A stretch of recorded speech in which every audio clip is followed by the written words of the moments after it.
قل هل يستوي الذين يعلمون والذين لا يعلمون إنما يتذكر أولو الألباب. الحمد لله والصلاة والسلام على نبينا Muhammad wa ala alihi wa sahbihi ajma'in. Nous allons commencer les cours sur les actions du cœur. La première action que nous allons voir est de loin la plus importante, c'est la sincérité. C'est l'essence de l'adoration, son âme est la base de l'acceptation de toutes les actions. C'est l'appel des messagers. Allah Ta'ala dans le Coran il dit وَمَا أُمِرُوا إِلَّا لِيَعْبُدُوا اللَّهَ مُخْلِصِينَ لَهُ الدِّينَ حُنَفَاءَ.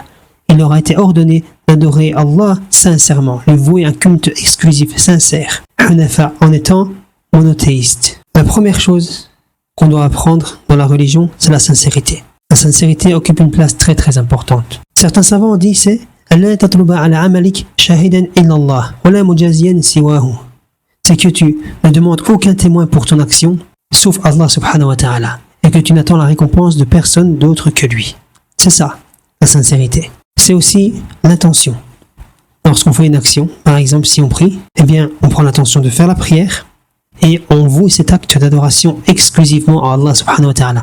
Et c'est ça, la sincérité. Donc on utilise souvent le terme intention, comme si on utilisait le terme sincérité. Mais le plus important, c'est que cela soit bien compris. Concernant l'importance de la niyyah, l'importance de l'intention, nous avons le hadith du compagnon Omar ibn Khattab qui dit « Innama al-a'malu bin-niyyat wa innama likulli imri'in ma nawa » Les actes ne valent que par leur intention et chacun aura en fonction de ce qu'il a eu comme intention. Yahya ibn Abi Kathir, qui est un grand savant du 2e siècle de l'Hégire, a dit « Ta'allamu an-niyya fa innaha ablaghu min al-'amal » Apprenez la niyyah, apprenez l'intention, car on atteint plus avec elle que par l'action. On atteint plus avec elle que par l'action. Alors, la sincérité, elle a des fruits. Donc, lorsque la personne est sincère envers son Seigneur, elle obtient des fruits.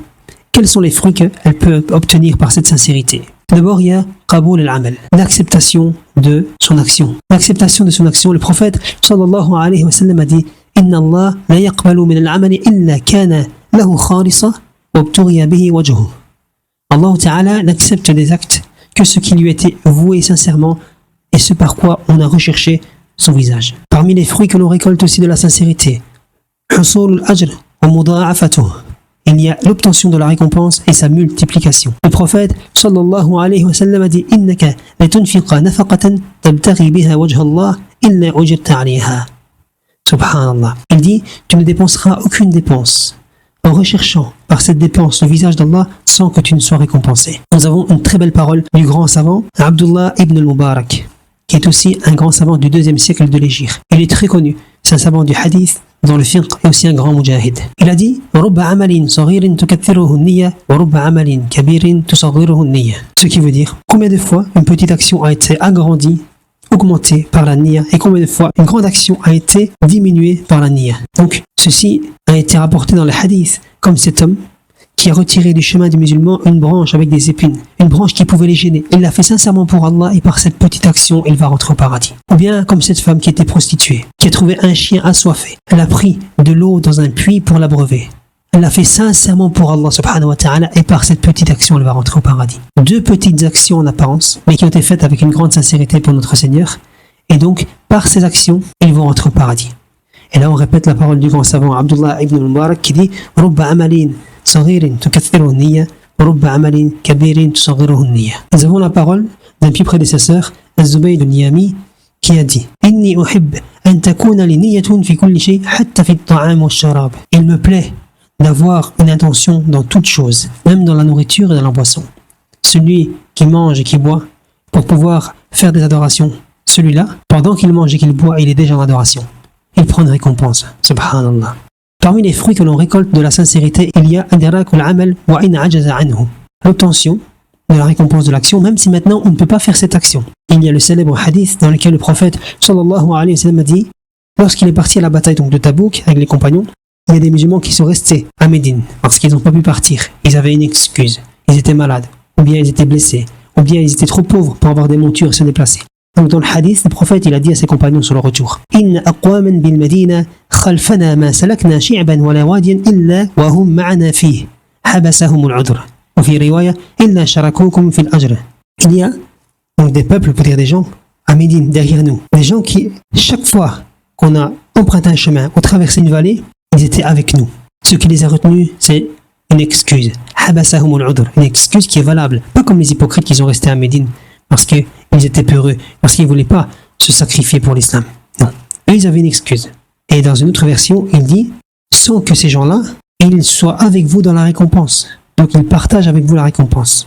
Vous voyez, ils ne sont pas sortis.